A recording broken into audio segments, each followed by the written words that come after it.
These are just some of the things that the 114th Congress has achieved for the American people.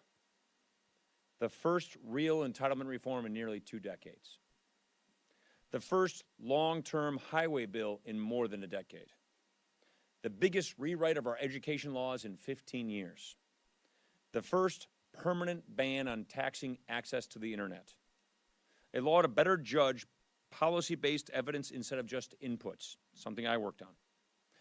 New sanctions packages for both North Korea and Iran. A strengthened visa waiver program to keep Americans safe. The end of the 40-year ban on exporting crude oil. Permanent renewal of tax relief for small businesses and families. Renewal of trade promotion authority to get better deals for America's workers. The first rewrite of our nation's trade enforcement laws in a generation. FOIA reforms to make government more open and more transparent. Reforms to fight human trafficking and to expand services for its victims. A Bill of Rights for the survivors of sexual assault. Reforms to help our veterans, including the Clay Hunt Suicide Prevention for Americans Veterans Act. Reforms to level the playing field for American manufacturers.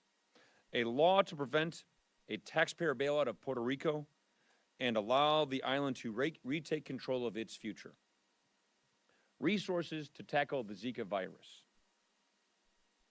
Landmark legislation to combat opioid addiction and to support long-term recovery.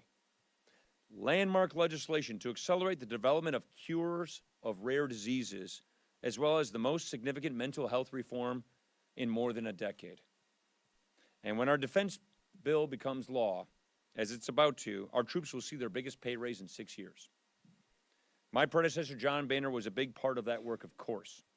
He used to say that about 90% of what we do around here is bipartisan. The other 10% gets all the attention.